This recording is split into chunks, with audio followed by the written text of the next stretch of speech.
हमारे चैनल में आपका स्वागत है। आज हम एक बहुत ही इंपॉर्टेंट टॉपिक, एकदम सीरियस टॉपिक पर बात करेंगे। अगर इंडिया पाकिस्तान वॉर हुआ तो स्टॉक मार्केट पर क्या असर होगा? देखो, कोई भी वॉर के बारे में बात नहीं करना चाहता, लेकिन हमें खुद को प्रोटेक्ट करना होगा, है ना?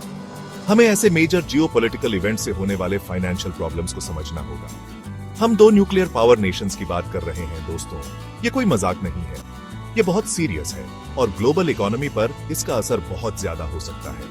मतलब शेयर्स की भारी बिक्री, करेंसी में उतार चढ़ाव, सब कुछ। तो तैयार हो जाइए, क्योंकि अब हम एक्सप्लेन करेंगे कि इंडिया और पाकिस्तान के बीच कॉन्फ्लिक्ट फाइनेंशियल मार्केट्स को कैसे हिला सकता है। हम उन सेक्टर्स को देखेंगे जिन पर बहुत बुरा असर पड़ेगा और कुछ ऐसे भी जो बेनिफिट कर सकते हैं, मानो या ना मानो। और आप अपने पोर्टफोलियो को कैसे प्रोटेक्ट कर सकते हैं वो भी बताएंगे। चलिए अब बात करते हैं इंडियन और पाकिस्तानी स्टॉक मार्केट्स पर इमीडिएट इंपैक्ट की। जब भी ऐसी स्थिति उत्पन्न होती है तो सबसे पहले स्टॉक मार्केट्स पर इसका असर दिखता है। मतलब DFCON 1 लेवल की सेलिंग। दोस्तों, पैनिक सेलिंग ये वो समय होता है जब ट्रेडर्स और इन्वेस्टर्स दोनों ही घबराहट में आ जाते हैं। सब एक साथ भागने की कोशिश करेंगे। हर कोई अपने इन्वेस्टमेंट्स को बचाने के लिए बेचने की होड़ में लग जाएगा। सेंसेक्स डाउन, निफ्टी डाउन, ये दोनों प्रमुख इंडिसेस तुरंत गिरावट दिखाएंगे। KSE 100, आपने सही गैस किया, डाउन। पाकिस्तानी मार्केट भी इससे अछूता नहीं रहेगा। मतलब पूरी तरह से मार्केट क्रैश। ये वो समय होता है जब हर कोई अपने पैसे निकालने की कोशिश करता है।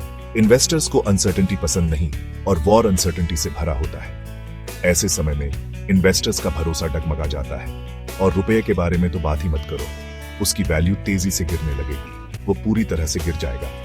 कैपिटल फ्लाइट मेरे दोस्तों, लोग अपने पैसे सुरक्षित जगहों पर ले जाने की कोशिश करेंगे। सब बाहर निकलना चाहेंगे और अपने पैसे सेफ जगह पर पहुंचाने के लिए किसी भी प्राइस पर रुपये बेचने को तैयार होंगे। ये एक डोमिनो इफेक्ट की तरह काम करता है। अब ऐसे माहौल में क्या कोई विनर भी होगा? क्या कोई ऐसा सेक्टर है जो इस सबसे बच सकता है? हो सकता है, बस हो सकता है, कुछ डिफेंसिव स्टॉक्स बाकियों से ज्यादा बेटर परफॉर्म करें। ये वो स्टॉक्स होते हैं जो इकोनॉमिक डाउनटर्न्स में भी स्टेबल रहते हैं, जैसे कंज्यूमर स्टेपल्स, यूटिलिटीज, वो चीजें जो लोगों को हर हाल में चाहिए, वॉर हो या ना हो। ये प्रोडक्ट्स और सर्विसेज हमेशा डिमांड में रहते हैं, लेकिन फुल ब्लोन कॉन्फ्लिक्ट में उनकी सेफ्टी की भी गारंटी नहीं है। हर सेक्टर किसी न किसी तरह से प्रभावित होता है, इसलिए आपको प्रिपेयर्ड रहना होगा। आपको अपने इन्वेस्टमेंट्स को सुरक्षित रखने के लिए पहले से ही प्लानिंग करनी होगी। आपके पास प्लान होना चाहिए। एक सॉलिड फाइनेंशियल स्ट्रैटेजी ही आपको ऐसे समय में बचा सकती है, क्योंकि जब मार्केट गिरना शुरू होता है तो आप फंसना नहीं चाहेंगे। आपको पहले से ही एग्जिट स्ट्रैटेजी तैयार रखनी होगी। याद रखिए, ये सिर्फ इंडिया और पाकिस्तान की बात नहीं है, ये ग्लोबल इकोनॉमी की इंटरकनेक्टेडनेस की बात है। ये ग्लोबल इकोनॉमी की इंटरकनेक्टेडनेस की बात है। जब ऐसे दो मेजर प्लेयर्स वॉर करते हैं तो पूरी दुनिया में इसका असर होता है। जब ऐसे दो मेजर प्लेयर्स वॉर करते हैं तो पूरी दुनिया में इसका असर होता है। इंटरनेशनल ट्रेड और ग्लोबल मार्केट्स दोनों ही प्रभावित होते हैं। तो आप क्या कर सकते हैं? सबसे पहले घबराओ मत, काम रहना सबसे जरूरी है। कहना आसान है, करना मुश्किल, मुझे पता है, लेकिन पैनिक सेलिंग सबसे वर्स्ट चीज है। इससे आपको और नुकसान हो सकता है। दूसरा, अपने रिस्क टॉलरेंस को चेक करो। आपको पता होना चाहिए कि आप कितना रिस्क उठा सकते हैं। क्या आप मार्केट के बड़े डाउनटर्न को झेल सकते हैं? अगर नहीं, तो आपको अपने इन्वेस्टमेंट्स को सुरक्षित करने के लिए स्टेप्स लेने होंगे। अगर नहीं, तो अपने पोर्टफोलियो को अकॉर्डिंगली एडजस्ट करने का टाइम आ गया है। अपने फाइनेंशियल एडवाइजर से कंसल्ट करें और आखिर में याद रखें कि ये भी गुजर जाएगा। हर डाउनटर्न के बाद रिकवरी आती है। मार्केट्स में वापस बाउंस बैक करने की ताकत होती है, चाहे कितनी भी बड़ी मुसीबत क्यों ना हो। ये फाइनेंशियल साइकिल का हिस्सा है, लेकिन आपको स्मार्ट बनना होगा, प्रिपेयर्ड रहना होगा और इन्फॉर्म रहना होगा। यही सबसे महत्वपूर्ण है।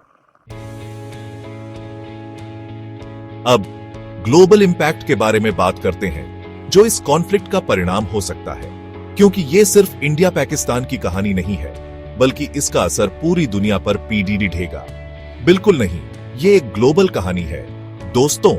हर कोने में इसकी गूंज सुनाई देगी। जब इंडिया और पाकिस्तान जैसी दो बड़ी इकोनॉमीज वॉर करती है तो पूरी दुनिया को गर्मी लगती है। सबसे पहले इमर्जिंग मार्केट्स पर इसका असर दिखेगा। उन पर बहुत बुरा असर पड़ेगा और उनकी ग्रोथ रुक जाएगी। इन्वेस्टर्स डर जाते हैं, वो रिस्की एसेट से अपना पैसा निकाल लेते हैं और इमर्जिंग मार्केट्स रिस्की माने जाते हैं। ये एक डोमिनो इफेक्ट की तरह होगा। तो सेफ्टी की तरफ भागना एक्सपेक्ट करो। पैसा यूएस ट्रेजरीज, गोल्ड, इन सब में जाएगा। सेफ हेवंस की डिमांड भी आराश जाएगी। और फिर ऑयल की बात, ये एक और बड़ा मुद्दा है। इंडिया और पाकिस्तान मेजर एनर्जी कंज्यूमर्स हैं और ग्लोबल सप्लाई चेन में कोई भी डिसरप्शन ऑयल प्राइसेस को आसमान पर पहुंचा देगा। ये एक बड़ी चिंता का विषय है। हम बात कर रहे हैं 150-200 डॉलर्स पर बैरल, शायद उससे भी ज्यादा। ये अनइमेजिनेबल है और इससे सबको नुकसान होगा, कंज्यूमर से लेकर बिजनेसेस तक, जिनके इनपुट कॉस्ट्स बढ़ जाएंगे। ये एक चेन रिएक्शन की तरह होगा। लेकिन ये सिर्फ ऑयल की बात नहीं है, और भी बहुत कुछ है। इंडिया ग्लोबल सप्लाई चेन में एक मेजर प्लेयर है, खासकर फार्मास्यूटिकल्स और टेक्सटाइल्स जैसी चीजों के लिए। ये सेक्टर्स भी प्रभावित होंगे। एक वॉर इन सप्लाई चेन्स को डिसरप्ट करेगा, जिससे पूरी दुनिया में शॉर्टेजेस और ज्यादा प्राइसेस होंगे। ये एक ग्लोबल क्राइसिस को जन्म देगा और जियोपॉलिटिकल रेमिफिकेशंस को मत भूलना। ये बहुत महत्वपूर्ण है। इंडिया और पाकिस्तान के बीच एक वॉर आसानी से दूसरे कंट्रीज को भी इन्वॉल्व कर सकता है, एक रीजनल कॉन्फ्लिक्ट को ग्लोबल बना सकता है। ये एक बड़ी समस्या है और ये एक और प्रॉब्लम है जिसके बारे में हम सोचना भी नहीं चाहते। ये बहुत ही भयावह हो सकता है। बॉटम लाइन ये है, इंडिया और पाकिस्तान के बीच वॉर ग्लोबल इकोनॉमी के लिए एक डिजास्टर होगा। ये एक बहुत बड़ा खतरा है। इसे कहने का और कोई तरीका नहीं है। ये एक हार्श रियलिटी है। ये इन्वॉल्व्ड सभी के लिए लूज लूज सिचुएशन होगा। कोई भी इससे बच नहीं पाएगा। ठीक है, तो हम जानते हैं कि ओवरऑल मार्केट को नुकसान होगा, लेकिन चलिए इसे sector by sector break down करते हैं, क्योंकि याद रखें, क्राइसिस में भी हमेशा विनर्स और लूजर्स होते हैं। सबसे पहले ऑब्वियस लूजर्स एविएशन, टूरिज्म, कुछ भी जो ट्रैवल और लीजर पर डिपेंड करता है। वॉर के दौरान कौन मुंबई या कराची की फ्लाइट्स बुक करेगा? कोई नहीं। इन सेक्टर्स को बहुत नुकसान होगा। अगला, मैन्युफैक्चरिंग। इंडिया एक मेजर मैन्युफैक्चरिंग हब है, लेकिन वॉर सप्लाई चेन्स को डिसरप्ट करेगा, कॉस्ट्स बढ़ाएगा और बिजनेसेस के लिए ऑपरेट करना मुश्किल बना देगा। हम बात कर रहे हैं फैक्ट्री क्लोजर्स, जॉब लॉसेस, सब कुछ। और फाइनेंशियल्स को मत भूलना। बैंक्स लोन डिफॉल्ट से हिट होंगे, इंश्योरेंस कंपनीज को बिलियंस के क्लेम्स देने होंगे और पूरा फाइनेंशियल सिस्टम स्ट्रेस में होगा। लेकिन सब कुछ बुरा ही नहीं है ना? कुछ सेक्टर्स ऐसे भी होते हैं जिन्हें केओस से फायदा होता है, और इस केस में वो है डिफेंस। कंपनीज जो वेपन्स, एम्यूनिशन, सर्वेलेंस इक्विपमेंट बनाती हैं, उनके शेयर प्राइसेस भी आज जाएंगे। वॉर बिजनेस के लिए अच्छा होता है, कम से कम कुछ बिजनेसेस के लिए। एक और potential winner, cyber security. Wars अब सिर्फ जमीन पर नहीं लड़े जाते दोस्तों, वो साइबर स्पेस में भी लड़े जाते हैं। और इसका मतलब है कि कंपनीज जो साइबर अटैक्स से प्रोटेक्ट कर सकती हैं, उनकी डिमांड ज्यादा होगी। तो ये रहा इंडिया पाकिस्तान वॉर के पोटेंशियल इंपैक्ट का सेक्टर बाय सेक्टर ब्रेकडाउन। याद रखें, ये सिर्फ एक जनरल ओवरव्यू है और स्पेसिफिक इंपैक्ट्स कॉन्फ्लिक्ट की नेचर और ड्यूरेशन पर डिपेंड करेंगे। ठीक है, तो हमने immediate impact, global shockwaves, sector specific effects के बारे में बात की। ये सब शॉर्ट टर्म में बहुत महत्वपूर्ण है, लेकिन हमें लॉन्ग टर्म इफेक्ट्स को भी समझना होगा। लेकिन लॉन्ग टर्म इकोनॉमिक आउटलुक क्या है? ये सवाल बहुत ही क्रिटिकल है, खासकर जब हम ऐसे कॉन्फ्लिक्ट्स की बात कर रहे हैं। जब सब कुछ सेटल हो जाता है, तब क्या होता है? ज्यादा अच्छा नहीं दोस्तों। कॉन्फ्लिक्ट के बाद की स्थिति अक्सर बहुत ही चैलेंजिंग होती है। वॉर्स एक्सपेंसिव होते हैं, ह्यूमन लाइफ और इकोनॉमिक आउटपुट दोनों के टर्म्स में। ये सिर्फ इमीडिएट डिस्ट्रक्शन तक सीमित नहीं है।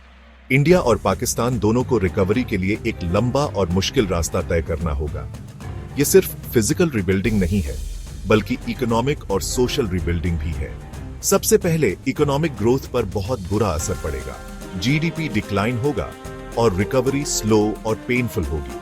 हम बात कर रहे हैं ईयर्स, शायद डेकेड्स तक लॉस्ट ग्रोथ पोटेंशियल की। ये एक बहुत ही लंबी और कठिन जर्नी होगी। रिकंस्ट्रक्शन एफर्ट्स बहुत बड़े होंगे, लेकिन वो गवर्नमेंट रिसोर्सेज पर भी बहुत बड़ा बर्डन डालेंगे।